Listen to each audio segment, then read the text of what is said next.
Arc 7, The Land of the Wolves. Chapter 21, Zikr Osman. Zikr Osman, General Second Class of the Valachian Empire, was known as the womanizer. There were many words to describe him, like sex-obsessed, lecherous, and lustful. For an imperial soldier who had to set an example of true strength and gain the respect of his fellow officers, it was a rather disgraceful set of terms. However, Zikr Osman himself liked being known as the womanizer.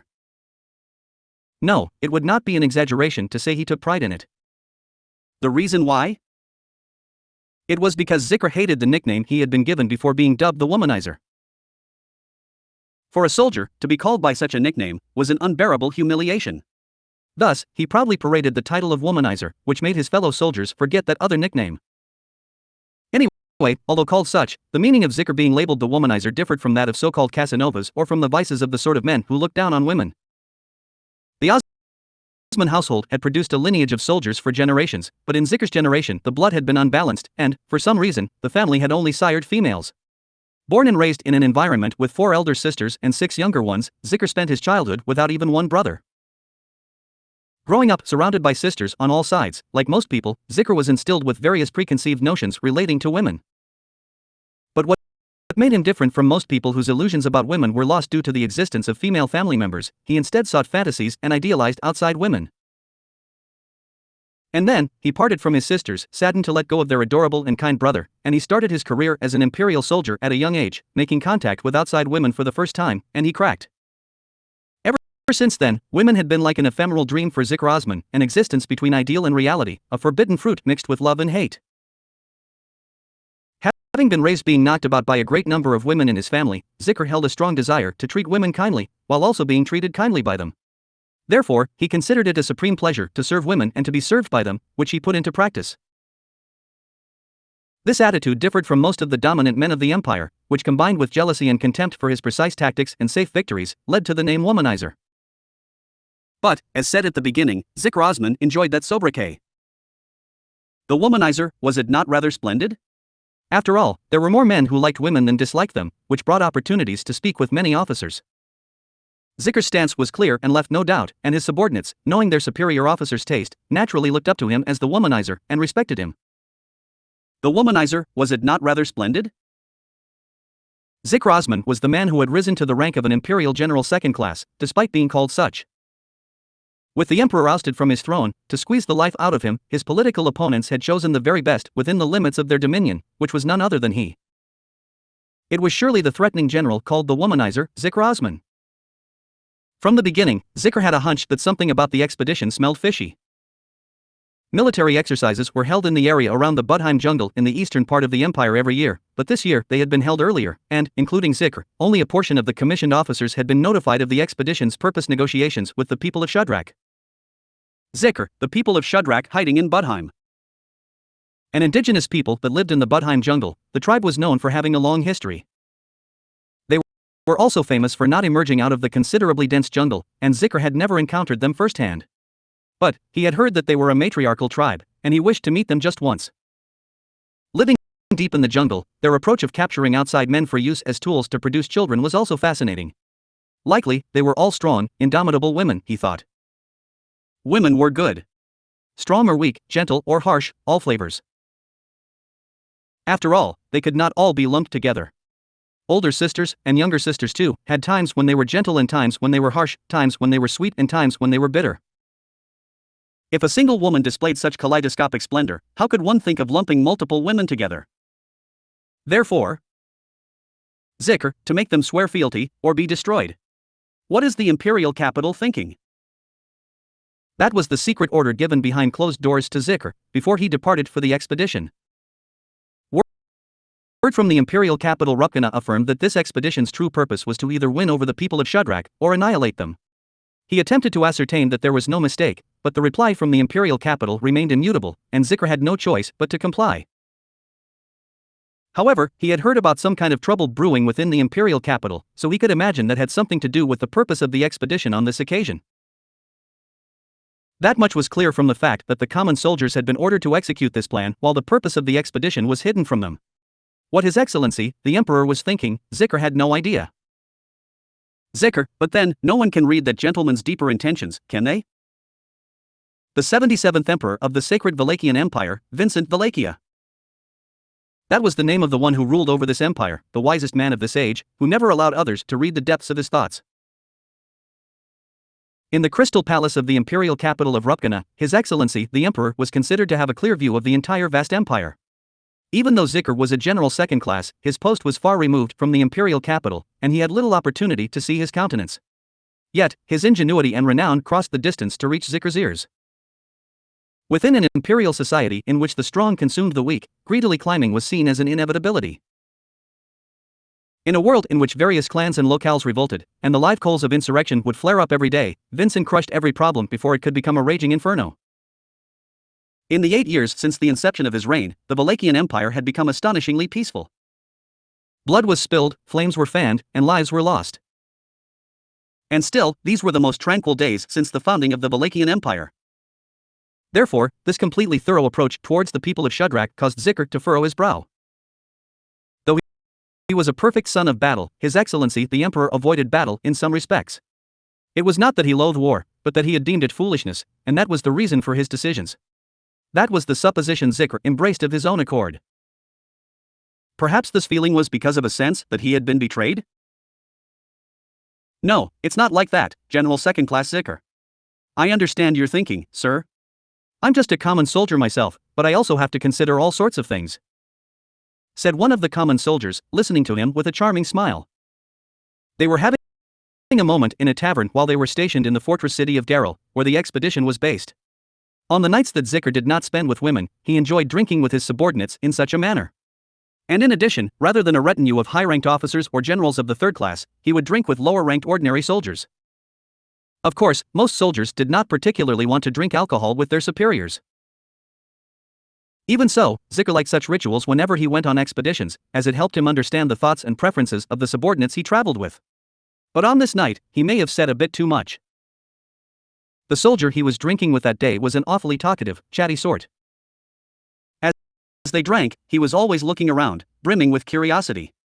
When asked what he was thinking about, he joked that he was hypothesizing what would happen if the tavern turned into a battlefield.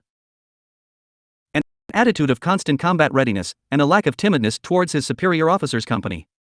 Such an imperial mindset combined with his personal affection towards humanity led to him speaking of things he ought not to. It was not like he had declared the contents of the secret order regarding the people of Shudrak, and though he did not state it explicitly, he got the feeling it was clear from how he had been listened to. Had he been a spy from another country, Zikr would be executed for such a blunder. "Soldier, you don't have to worry, I'll even be on the front lines tomorrow by your order, sir. Really, I'm sure the higher-ups have all sorts of motives, but it's nothing to do with me." As his drunkenness faded and Zikr came to his senses, the soldier spoke as if to reassure him. And then, just as he had stated, he had departed for the encampment of the expedition at the front lines, the campsite adjacent to the Budheim jungle. This was confirmed, and as he remained in the city, Zikr was once again faced with a lump of unease in his chest. In spite of the imperial capital's order for a completely thorough approach to the Shudrakians, urging either subjugation or death if at all possible, Zikr intended to stick to a persuasive approach. That was what Zikr put his faith in, and what he thought was closest to His Excellency the Emperor's conviction. However, Zikr, the camp was burned down in a Shudrakian attack? Receiving the unexpected report at the requisition city hall, Zikr was aghast. Until last night, up till that very moment, he had intended to do as much as possible to accommodate the Shudrakians and win over their tribe without a fight.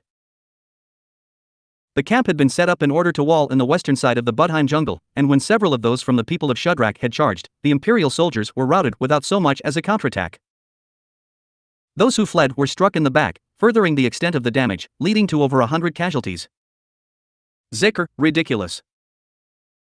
Whether he was grumbling about his own decisions, the actions of the Shudrakians, or just the reality of it, even Zikr himself did not know. Nevertheless, the amicable plan he had constructed in his head had collapsed, and the only thing that was certain was that the people of Shudrak had become enemies of his own imperial soldiers, no, of His Excellency the Emperor. "Zikr, it is a shameful circumstance, but we will wait for reinforcements from the imperial capital, and defeat the Budheim jungle insurgents." Once they had received the soldiers who had narrowly escaped the Shudrakians' raid into the city, and the appearance of an expeditionary force was arranged, Zikr came to that decision. There was also the alternative of invading the jungle and fighting the Shudrakians with their present military strength. But the dense forest was those women's domain, and they were quite capable of neutralizing a superficial advantage in numbers. To secure a certain victory, rather than a superficial advantage, an overwhelming advantage was required. And in addition to that, they would abandon lenient approaches like seeking negotiations with elite soldiers for the purpose of annihilation. Zikr, foolishly, they have swatted away the hand extended to them in peace. That being the case, we must act out of loyalty to His Excellency the Emperor, and bring down deadly retribution upon the insurgents without exception. And like that, once he had disciplined himself, the warmth of even the womanizer of Zikr Osman's heart was extinguished. Even if his opponent was the matriarchal tribe of the people of Shudrak, every fragment of that bloodline must be destroyed, so they would not become a concern in the future. For that reason, Zikr, do not be caught off guard preparing to close the main gate. I hear the people of Shudrak's specialty is their bows, but they cannot pass through the walls of the fortress city. Avoid leaving room for them to break through. He got information from the returned soldiers on the particulars of how the front lines of the camp had been razed by fire, and bearing in mind that the fires had been set by a select few, he shifted to a total defense plan.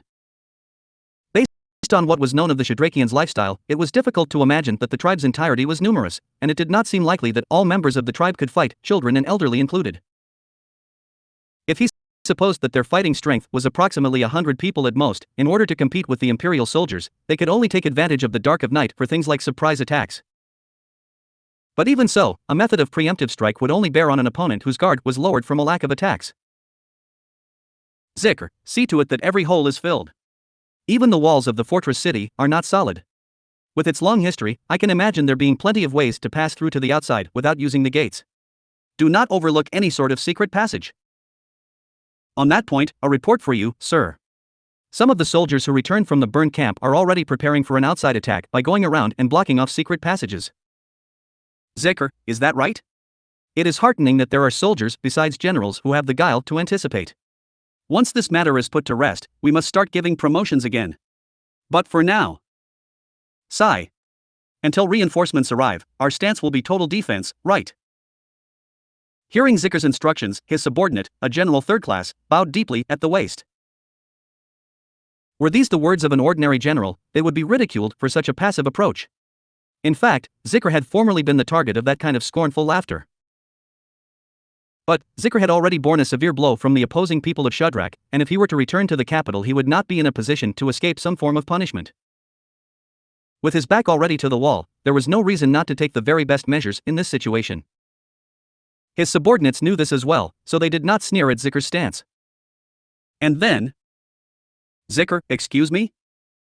Confined within the fortress city of Darrell.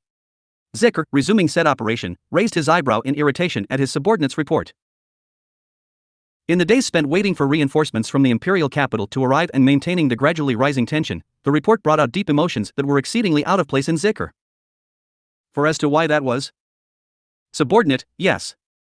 It seems, in these past few days in the city, a troupe of traveling entertainers have become the topic of conversation. Zikr, traveling entertainers. The report received from the subordinate was quite the carefree and leisurely kind. It was an ill-suited report, considering the tense time of war they were in. However, there was no reason to reprimand the subordinate who had relayed it. In the first place, it was Zikr himself who disliked intentionally forcing onto citizens a lifestyle in which they must acknowledge they were under wartime. Even under normal conditions, discontent would easily build up in cities where troops were stationed.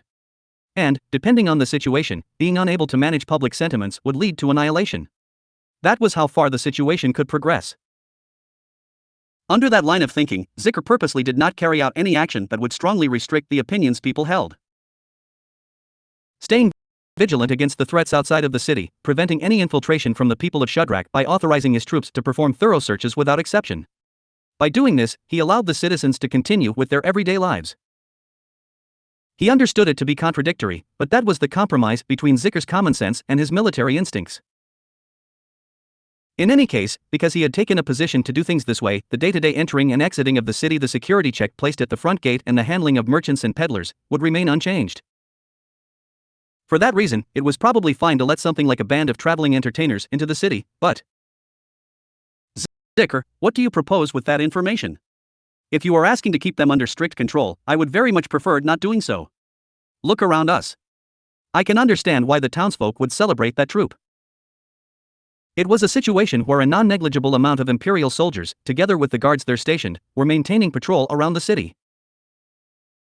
Having escaped the raid, many of the soldiers who entered the city had heightened their hostility and alertness towards the people of Shadrach, and, despite orders to be mindful, disputes with the citizens were constant.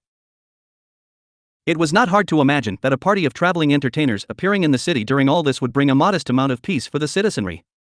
Therefore, if they were to take that away, Zikr, the citizens' antagonism will erupt.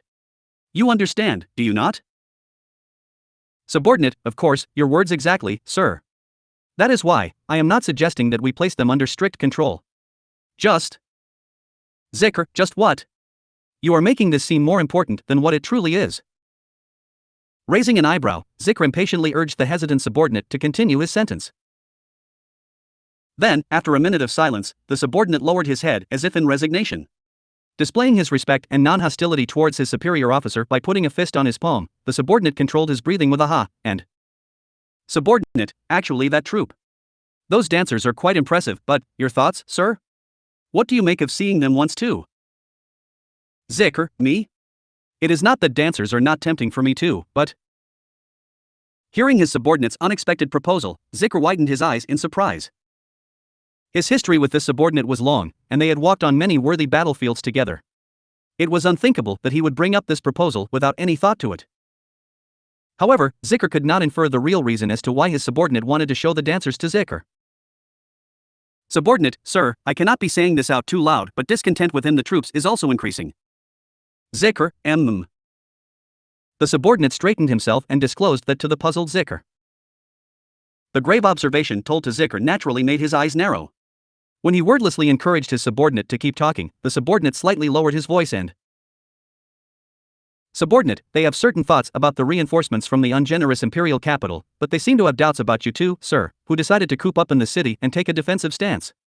There is also the case with the burnt encampment. Zikr. I see. No, that is a natural reaction. Receiving his subordinate's unreserved explanation, Zikr felt something heavy settling at the back of his chest. It was inevitable that the soldiers' discontent and distrust towards Zikr would accumulate and fester. Allowing the people of Shadrach to execute their preemptive strike, and in turn causing the death of numerous soldiers, had been Zikr's fault. After that event, the troops they reunited with were not given a chance to recover. So it was no surprise that they aimed their displeasure towards Zikr. Subordinate, among the more critical gossipers, they call you Sura. Zikr, not another word. Subordinate, HK, excuse my impudence. Interrupting his subordinate's ongoing sentence, Zikr placed a hand on his forehead. If a superior officer were to be passive towards their subordinates' attitudes and discontent towards their superior, Zikr could imagine the curses those subordinates would spit out. He could think of those unbearable and straightforward slurs. Even after receiving the position of General Second Class, he could not come to accept those kinds of insults. And, only when his thinking led him to this point, did he figure out what the intention behind his subordinate's proposal had been. Zikr, I see now. Essentially, prepare a space where the troops' grievances can be erased, is what you are saying. Subordinate, correct. Can we not utilize the dancers for this task? Once they see that splendid song and dance, many of the men will. Zikr, ho, I see. You speak as if you have seen them before. Zikr narrowed his eyes and pursued his suspicions, but the subordinate cleared his throat and avoided a straight answer. However, his reaction was more than enough evidence that Zikr's hunch was correct. In any case, he was stuck in a position between that of a general and that of a soldier, and so, his place was a difficult one. As he was trying to obtain the method to heal the relationship between the two, to press him further was to quite literally embody the word petty. Additionally, this subordinate had seen these dancers of sorts with his own eyes, and had strongly proposed to use them to great extent. Zikr, I believe those dancers are extremely beautiful? Subordinate, of course. No doubt they will suit your eyes, sir. Their dancing, the musician's song and performance are splendid too. Zikr, that does raise my expectations quite a bit. Even when responding in kind, Zikr thought their descriptions to be slightly exaggerated. Thinking that, however, it was indeed joyful that his subordinate had taken into consideration his own standing and the times ahead to provide this proposal. So there was no reason to be stubborn and decline it. Zikr himself, having been hard-pressed and anxiety-ridden, had not invited and played with any ladies over at his bedchamber recently. He could not put the same inconvenience on his troops as well. Zikr, alright, understood. I will allow myself to be smooth-talked by you here. Invite that troupe of traveling entertainers and prepare a space to show appreciation for the soldiers. Except, Zikr, make sure they do not bring in any weapons. Do not forget to search them. Once approval from Zikr was received, the troops mobilized quickly. Almost as if they had been suffering from severe dehydration and starvation, they immediately prepared a space for a banquet on the first floor of the city hall, readied alcohol and food, and gathered women to serve as waitresses. Then, contacting the band of traveling entertainers in question, the troupe was invited to the top floor of the city hall. Who you are about to lay your eyes on is the beautiful danseuse from beyond the great waterfall. Her silky black hair that drinks up the sun's light, along with her heavenly fair skin that has received the blessing of the spirits, her utmost beauty is comparable to the divine beings, and tonight, she will lavishly perform for you all. After the musician's dramatic introductory speech was delivered, the veil was pulled back slowly with showmanship. A female-only band of traveling entertainers, what the musicians revealed hidden under the drop veil was the dancer that was the hot topic of the city. The appearance of said dancer being revealed, Zikr widened his eyes in surprise. Zikr. Exposing her milky skin, the beauty who loosely let her hair flow down her back, her appearance betrayed what had been conveyed by the musician's introductory speech. Indeed, such comments were far from sufficient for describing the belle here. Her bewitching black hair, her cream skin wrapped in a light garment. Certainly, there was a magical power to them, one that would mesmerize many of those who would come to gaze at her. However, those factors were merely one portion of the real reason for her beauty. Including people other than dancers or musicians, if charisma was what charmed most humans, and if one were to equate charisma with talent, this dancer's aura and appearance was frighteningly overflowing with it. Most of all, what led Zikr to feel such powerful sentiments was none other than the dancer's eyes. To say that those almond-shaped eyes with long lashes were the core of her favorable features was unsuited. It was no exaggeration to think that, on the golden ratio, they were positioned in the most perfect place. The reason his throat unconsciously parched up was because Zikr instinctively felt a craving. Whether that was because he was attracted to the dancer's physicalities, or because he was pulled to the charisma the dancer was entwined with, was a phenomenon that was completely unknown to even Zikr himself. This dancer had already incited such deep emotion with nary a single movement. The size of the impact that would be brought about once she started to actually dance with song and music would be of unimaginable proportions. And Zikr craved to be overwhelmed by an impact of proportions he could not dream of. Black-haired musician, please, allow us the chance to display our danseuse's act. In place of the silent dancer, no, danseuse, a musician with matching black hair bowed her head down. The two musicians and the black-haired and blonde-haired ladies were likewise beautiful, however, to Zikr, who was enraptured by the danseuse's appearance, they could only be considered an accompaniment. Normally, any thoughts of dismissing women were to be met with self-examination and reflection, but he was burning with fervor, to the point where such thoughts did not even cross his mind. Never, until now, had he so strongly become self-aware of his nickname, womanizer. In reality, Zikr probably was a womanizer. Because, in front of beauty of the scale, staying at a peace of mind was, without a doubt, impossible. And so, with his heart still burning with ardor, the banquet commenced. Of course, seeing as Zikr was the commander, his seat in the banquet was at the very back. The gathered generals, as the rank-and-file soldiers had been excluded, the people of higher rank gathered and started to enjoy their alcohol and food. The number one sight was, however, as expected, the showcase from the band of traveling entertainers. Originally, the objective was to show appreciation for the troops and let them release their dissatisfactions, but Zikr had forgotten the original aim and held his breath for the danseuse's turn on stage. Bringing booze to his mouth to quench his thirst, he moistened his tongue, lips, and throat. He brought his breathing back to normal that way. Zikr's heart was spellbound to that extent. Black-haired musician, tonight, what you will witness is a dance from the hometown of our danseuse, a dance from beyond the great waterfall. Please, satisfy to your heart's content, the dance from the ends of the end. The voice of a singing musician started and the plucking of strings led to the sounds of gentle music. As an unfamiliar tune started to play, the generals who were conversing noisily bated their breaths with faces of vermilion. They too, were unwilling to take their eyes off the performance that was about to start.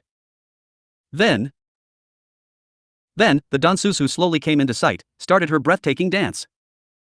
Everyone, making full use of her long limbs, everybody lost their words at the figure with swaying black hair as she danced.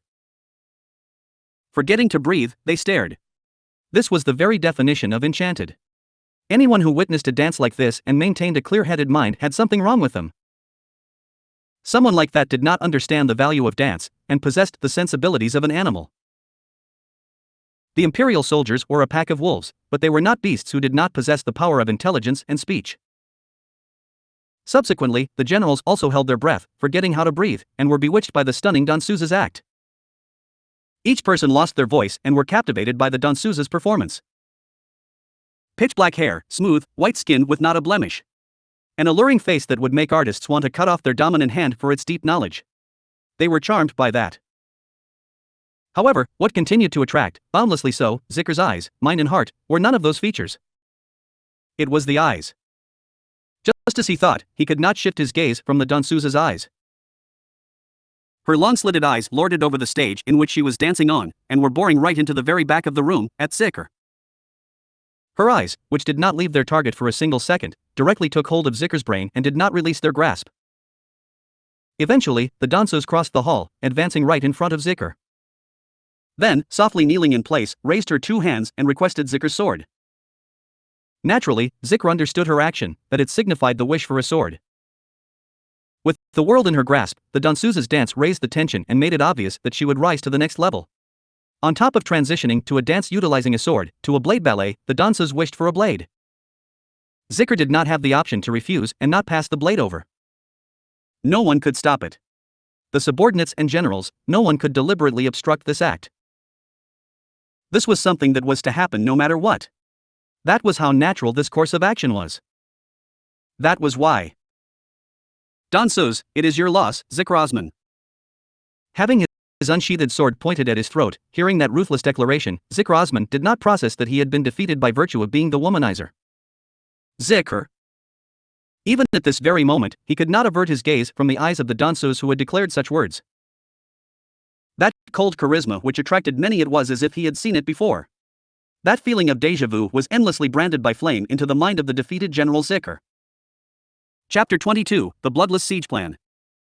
Let us rewind the clock, to before the danseuse's whirling dance at Garel City Hall. A bloodless siege, you say?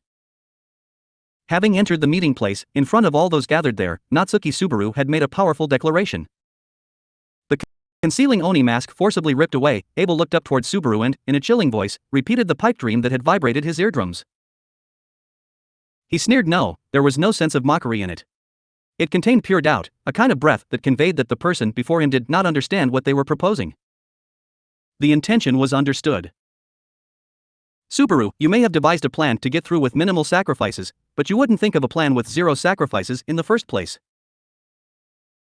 Abel, naturally. Whether you accept it or not, what we are engaging in now is war. Come what may, casualties cannot be avoided. All that can be done is planning to avoid the waste of human resources. Subaru, well, I don't like your way of thinking about human resources to begin with. Looking down on Abel sitting cross-legged right in front of him, Subaru clicked his tongue. The term human resources was the combination of two words, humans and resources, one that Subaru thought should not be combined into such an abhorrent term whatsoever. That way of looking at humans by keeping them at a distance was one step detached from viewing people as only numbers. Or perhaps that was the sense of balance a ruler like Abel had to have, but Subaru, well, I don't accept it. Flopsand's the same, right? Abel. And in place of that, you interject with this bloodless siege? That is a remarkably grand declaration. Coming from you, who was so haggard until just a moment ago. Subaru, I won't argue that I've been a worn-out, pitiful, disgraceful sight. To begin with, ever since I got blasted away to this country, I've been through a series of non-stop disasters. In response to Abel's point, Subaru derided himself, then stared at his own palm. His unduly clean right hand, that arm which had been replaced by a new one, could also be called part of those non-stop disasters. Albeit tough, the replacement of his right hand had been one of his few pieces of luck, had it not? The replacement of his hand, and that Rem had awakened. That, and encountering the siblings Flop and Medium, could be considered good fortune without exaggeration. Outside of that anyway, fortune and disaster were two sides of the same coin. So was Abel before him, so were the people of Shudrak, and so were the Imperial soldiers, including Todd. Subaru, this series of hardships has been soul-draining. But Abel. Subaru, the more friction, the more fire ignites. Staring hard at his clenched fist, Subaru announced that clearly. Right then, Rem, who had been lagging behind Subaru, arrived at the entrance to the meeting place. Using her cane, she came in alongside Utakata and Lewis. She had likely come to see with her very own eyes. Since it had been her selfish plea that had ignited Natsuki Subaru's soul. Subaru, a strategy to enter the city, after asking Flopsen for a secret byway. Are you planning a surprise attack? There's no way that'll work. Abel, oh, why is that? It is a fortified city, protected by a bulwark. Do you possess some other method to pass through? Subaru, if there's a wall, anyone think to look for a way to bypass it. That is, though the byway itself may be cleverly concealed. If there were a secret byway for going in and out of the fortress city, naturally, it could be assumed that it was for allowing those of uncertain backgrounds and goods of dubious origin to get through. Of course, it would probably be concealed so as not to be discovered by guards. But even that would only get past ordinary levels of vigilance. Beyond that, it did not seem possible to evade the net of wartime vigilance, especially. And above all, Subaru, that bastard who chased us down in the city, isn't the type to overlook something like that. He was quick-witted, cunning, and made decisions without hesitation. Seeing that Todd knew of their survival, any sort of byway would be the most guarded opening. The enemy would not be so kind to leave it as it was. Blocking it would be obvious, and there was also the fear that any left unblocked could have been converted into traps. Subaru, that's why a surprise attack would be absurd. It's likely the opponent waiting over there will smash your head in with an axe the moment you slip out from a byway. Flop, why are you looking at my face as you say that, mister? What a scary thought. He had intended to make the danger known to everyone, but his eyes subconsciously fixed on Flop's face. Subaru remembered how many times right in front of him the assassin's dagger, no, the assassin's axe, had felled the man before him. Subaru did not want to witness that again, even if it killed him, he could not let that happen again.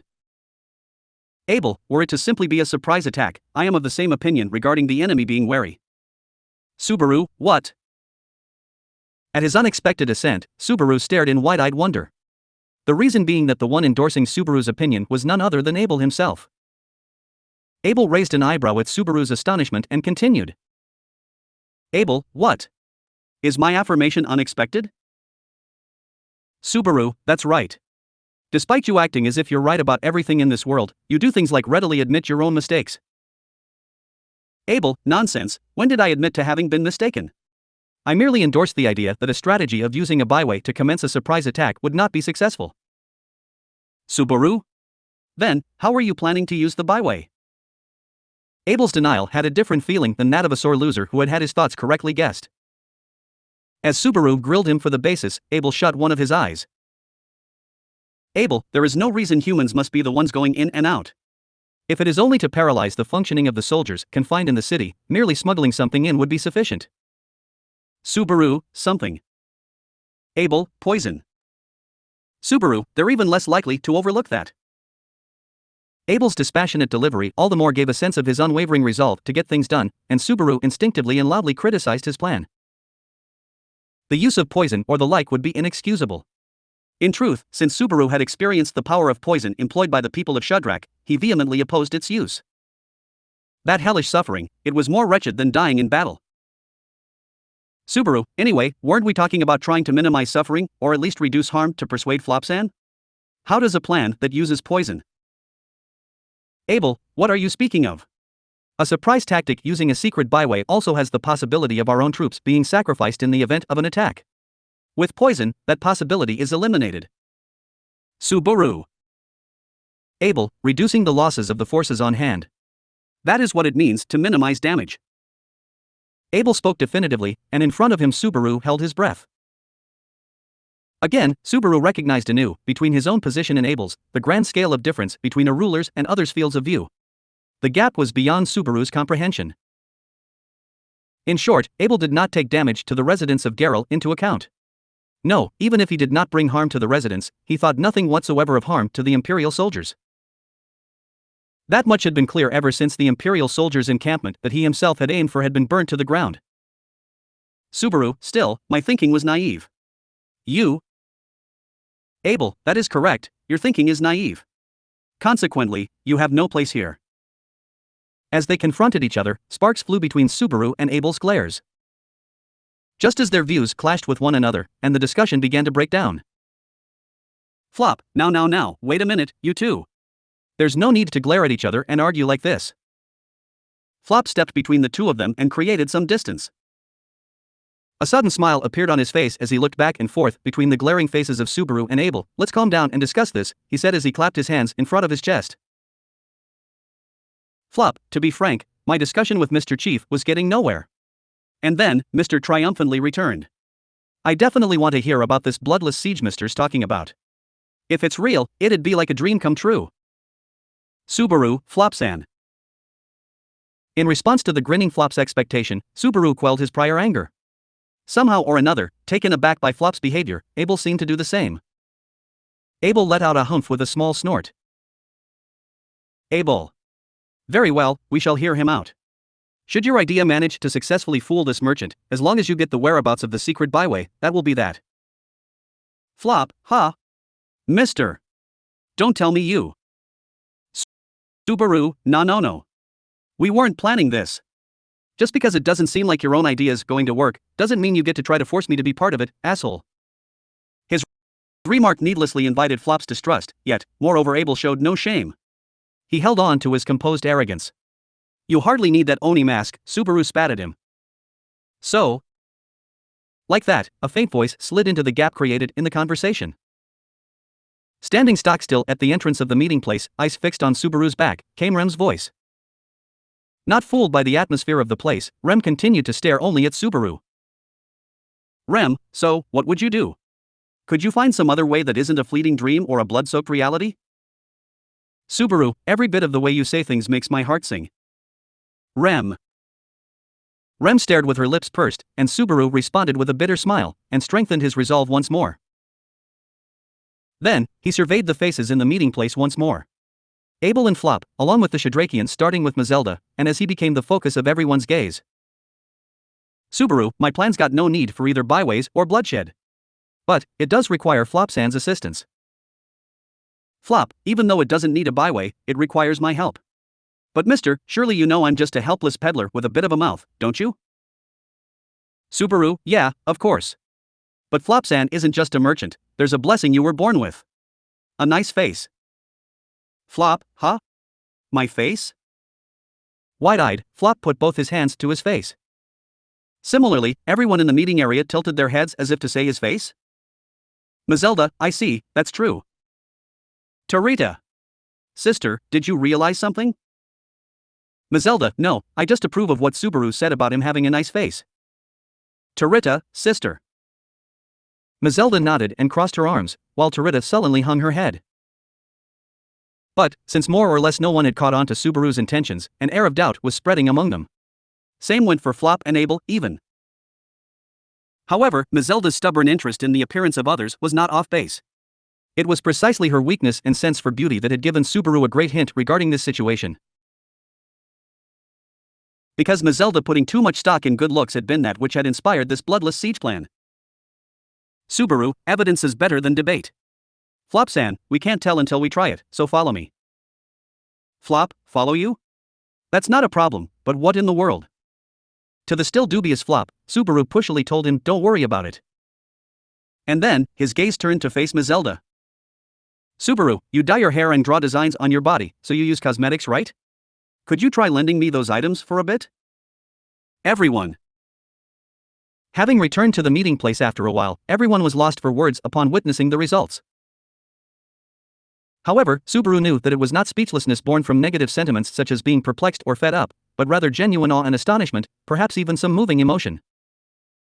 He could say with confidence that it was well within expectations for his handiwork to have that much of an impact. Subaru, turns out, if given diamonds in the rough to work with, even I could deliver some decent results. Everyone. Rubbing his nose, Subaru, who had declared so, was met with the same unresponsive crowd as before. While the silence continued without anyone returning from their state of stupefaction, an uneasy mister was voiced. That came from the only person who, other than Subaru, was immune to the shock induced on those present. Flop, something feels off, I haven't seen the end product yet, but how did it turn out? The sensation isn't very pleasant. Subaru, oh come on, there's no need to worry Flop SA. Nah, don't you worry about it, Flora. Flop, Flora. Eyes widened in surprise was Flop nay, Flora. Yet even when his expression was washed over with surprise, it was adorable nevertheless, thought Subaru, nodding with confidence whilst caressing his face.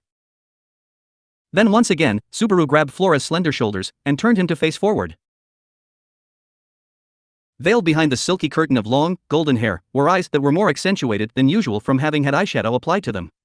The eyelashes had been adjusted in a way that showed off their length, and a hint of red adorned the cheeks to create a striking contrast with his naturally fair skin. Lastly, the lips were colored red and he had been changed into clothes that completed the look. With his dainty physique, only the slightest bit of effort was required to disguise him as a her.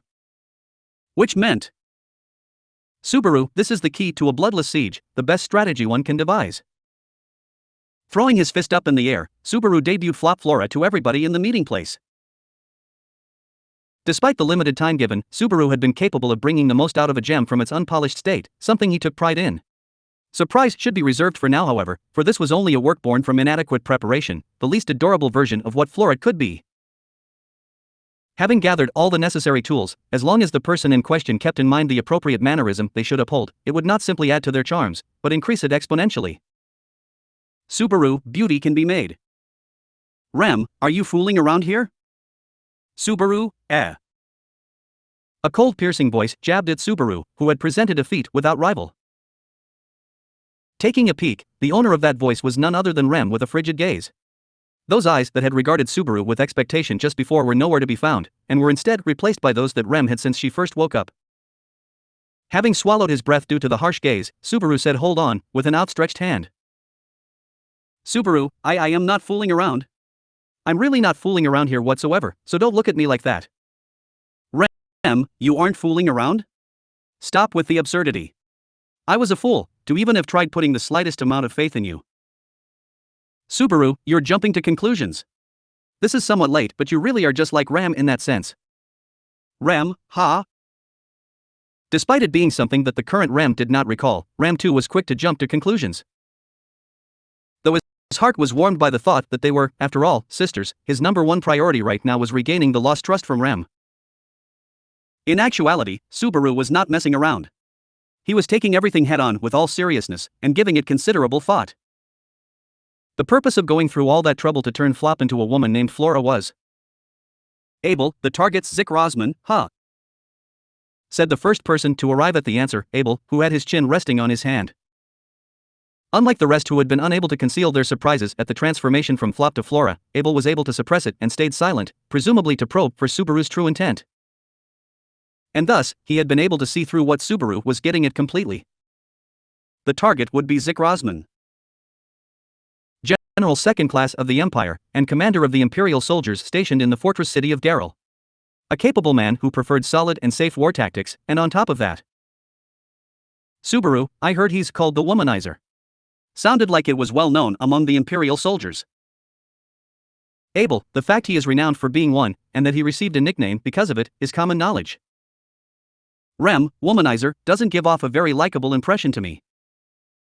Having heard the conversation between Subaru and Abel, Rem made a grimacing face. Subaru could not help but agree with Rem's impression of him. Upon hearing that a military officer was a womanizer, one would probably imagine a filthy pervert with a vulgar personality. However, that was an opening they could use to their advantage. Subaru, at the Imperial soldiers' encampment, there was even talk of doing things like presenting a captured woman to General Zikr. Basically, as long as a woman's harmless, there's a good chance she can get near him. It was something he would rather not recall, but at the encampment, Jamal had directly told Subaru that he would do something such as offering Rem to Zikr. Rem was a beautiful girl, so it could be said that Zikr's sense of beauty was a normal one. Subaru, that being the case, with the power of Flora, it should be doable. Flop, mister? You've been calling me Flora with intense anticipation for a while now, but what do I look like right now? I don't know what's going on and I'm scared. Subaru, don't worry, Flora. I won't make you do this alone, of course. I'm going to fight the same way too. Mazelda, no matter how you look at it, that's absurd, Subaru. Subaru soothed the bewildered Flora, and Mazelda stood up at his remark. Her eyes were overcast with a strong, hard expression, and she gripped her hands on Subaru's shoulders, shaking her head. Then, she lowered her tone of voice as if imparting a truth that was difficult to convey. Mazelda, your eyes have a charm to them as well. But as for what you were born with. Subaru, hey, come on now, Mazelda-san. Didn't you hear what I said? Mazelda, what was that? Subaru, beauty can be made. Subaru affirmed reassuringly, placing his hand atop the one Mazelda had placed on his shoulder. Hearing this, Mazelda opened her eyes wide and gasped. Then, directing her gaze at Flora, she squinted as if the makeup on that face were something radiant. Mazelda, you've got me beat. Let's see it, your potential. Subaru, yeah, just watch. Kuna, what are you talking about? I don't get it. Mazelda entrusted the matter to Subaru, and he accepted. Kuna watched the exchange between the pair with exasperation, but had no comment to give. Anyway, the problem now was, Abel, as for utilizing Zikr Osman's preferences, what is your intention? Even he is still a wolf. Merely dangling a pretty thing in front of him, he is not a dog who shall bite at such bait. Subaru, well, dangling something purposelessly is hardly worth discussing. So, we need to devise a way to get him to bite. For instance, enticing him to a party. Abel, a banquet? Alas, it shan't be easy to draw him in. Naturally, there is no reason for him to emerge from inside the walls until reinforcements from the imperial capital are present. He shall not be tempted by a suspicious invitation. Subaru, sure. I'm still narrowing down the choices, but... wait, please. Like that, while Subaru and Abel were in the midst of arguing back and forth, Rem raised her voice. She looked back and forth between the two, a surprised expression affixed to her face. Rem, are you being serious? I can't believe you're going through with this, centered on pranking Flopsan. Flop, they're pranking me? Seriously, what do I look like right now? The missus says I look like I've been pranked. Niece, why, what's going on? Louis, you? You. Beside the tense Rem, Flora, who had not yet been able to see his reflection even once, sought solace in Louis. But having never met Flora before, Louis panicked and hid behind Rem.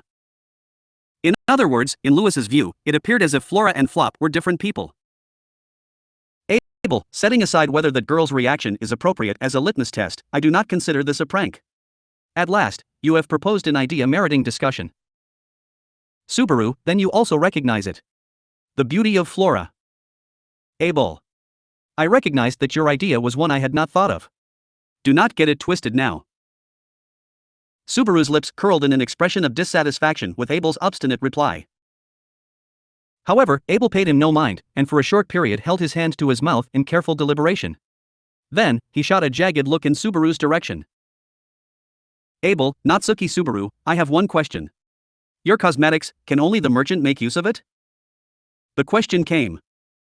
Subaru. For a moment, Abel's inquiry left him dumbfounded. But Subaru turned over the intent of the question in his mind, and shook his head. Subaru, I already told you. I said I'm in the same boat as you if we go through with this operation. Abel, nonsense. Who would place their trust in you? Take a look at yourself in the mirror and only then speak. Subaru, watch your mouth. Brow furrowed, Abel spat out his contempt from the depths of his heart. Ignoring Subaru's hurt from this comment, he pressed his hand to his chest. Abel, to handle this alone is beyond the capabilities of a mere merchant. Thus, I shall follow suit. Mazelda, Abel too. Hearing that brazen self-recommendation, the air of the meeting place around Mazelda began to buzz. Of course, Subaru had also been surprised by Abel's proposal. Truly, he had never dreamed he would suggest that on his own. Subaru, honestly, I thought the main issue was going to be how to talk you into it. Abel, in ordinary times, it would be a fool's errand, something not even worth considering. But as it stands, we possess few cards to play, and our potential plans are also limited. If it is indeed effective, it is a necessary situation we must stoop to. Subaru, TCH, you have a freaking terrible way of putting it. This is why charismatic bastards are. Never mind that he had been chased off the throne, there was no wavering of the fact that he was the emperor. That was Abel's creed, and a belief that he would not yield on. Having been shown a glimpse of it so blatantly, Subaru had no choice but to genuinely commend him. Were he an example of an inept person with authority, he would make a blunder by being too preoccupied with his own safety. However, ever since Abel had first encountered Subaru in the jungle, he had continued to win big gambles using himself as a chip, lifeblood ritual included. This time would be no exception as well, and he probably had zero intention of backing down from it. Abel, an ingenious scheme is something that starts producing results only when performed from outside the enemy's expectations. Taking advantage of the general's biases, it conceals itself in their unavoidable negligence. There is value in discussing this plan. Subaru, yeah, it's also written in a book called the Kojiki. It says that cross-dressing's the best option when aiming for the enemy general's neck. Rem, you can't seriously just accept the contents of such a suspicious book. It was a reference to an old book of ancient and honorable origin, but even if he were to explain the trustworthiness of the Kojiki to Rem now, he would not get a reply from the current her. As of now, he could not think of a way to quickly regain the trust Rem had in him. He feared rejection without the chance to explain himself, so he was grateful yet surprised that Abel had accepted his proposal. Subaru, when you said poison, I really thought you were the type to execute anyone who opposed you, but... Abel, if required, I am willing to do so. Nevertheless, emotions are far from being a necessity for future decisions. After all, what I must obtain is not limited to the city of Daryl. Subaru. Abel, if General Zikr Osman were to be secured, we can devise means to procure what I desire without bloodshed. If the concerns of an internal insurrection can be reduced, that would be celebratory. Subaru, right. There's definitely value in the words from the guy who's lost his place because of an internal insurrection. A restrained taunt he said in the spur of the moment, but Abel's expression did not give the slightest twitch. Was this level of sarcasm and disrespect not worth getting aggravated over? Or perhaps, like Abel himself had stated, he was not as pig-headed as to not recognize his own shortcomings. In any case, Subaru, if you're cooperative then there's nothing more that I could ask for. Your name? Abel, Valakia. Is Bianca fine? Abel, I am not particular about my fake name, call me as you prefer. More importantly, there is hardly enough manpower with just you, me, and the merchant. Let me see. Crossing his arms, Abel surveyed the faces in the meeting area. Then, closing one eye with a hum. Abel, the ones we can use are Kuna and Tarita, that would be about it. Subaru, wah? Abel, it is the preparation needed. Even if we successfully draw out Zikr Osman, the requisite manpower to suppress him is needed. Saying that, anyone who is instantly recognizable as one of the people of Shadrach should be avoided. Abel said while pointing with his chin.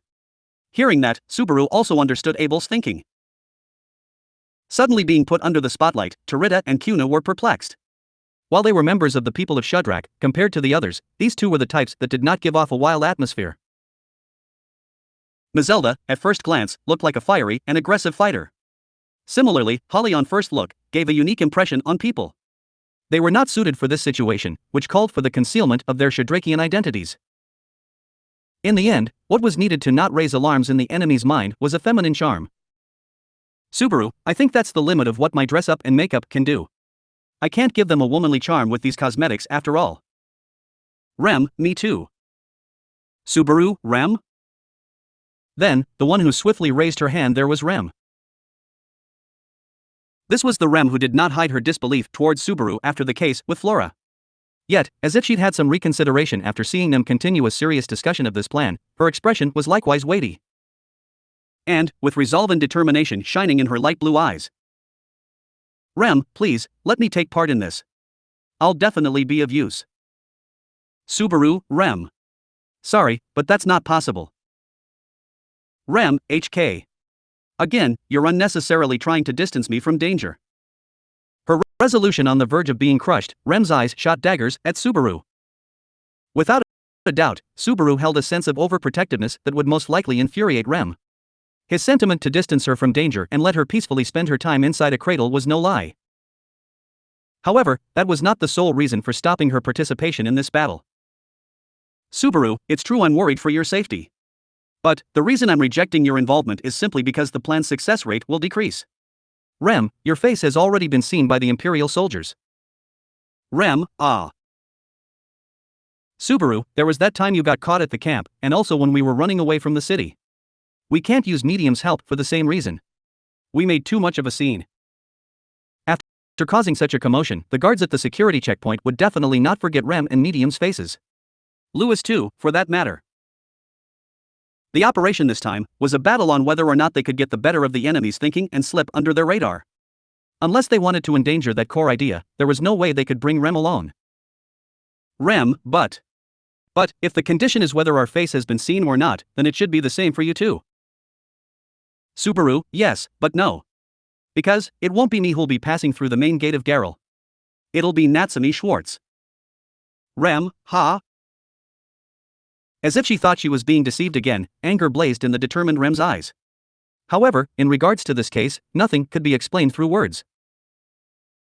Just like how Flop had been transformed into Flora, Natsuki Subaru had to simply disguise himself into Natsumi Schwartz. He had to walk the walk, not just talk the talk.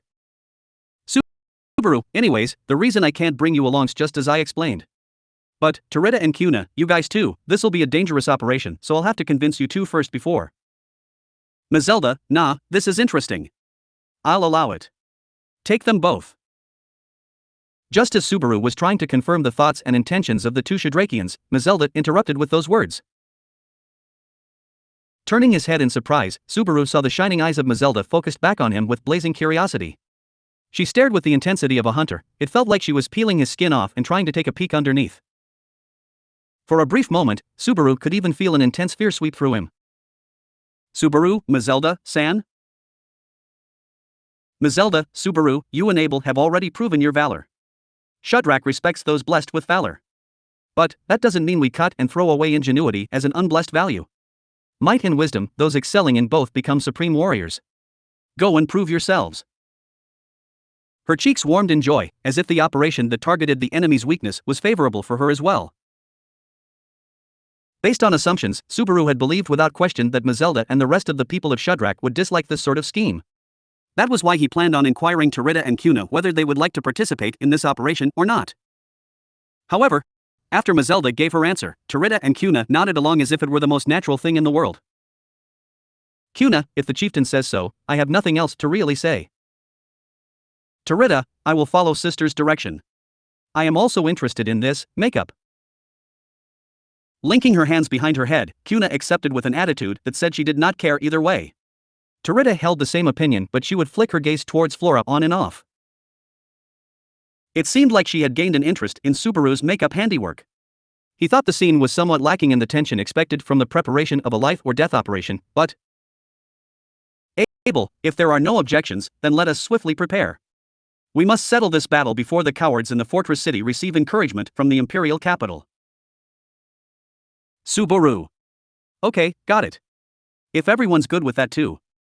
Rem, is this alright with you? Rem. You're not going to listen no matter what I say, are you? Laden with embarrassment from what she had spoken before, Rem glared at Subaru intently. He was sorry about dismissing her resolve, but, after considering her safety and the success of the operation, there was no path in which she could join them. That was why Subaru cast his eyes downwards, and resigned himself to bear Rem's fury. However, Rem, but, the one who asked you to do something about this, the one who requested that, was me. Subaru, Rem?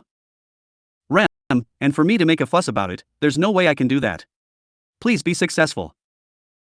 Her frustration had not vanished, and it was not as if she had forgiven Subaru as well.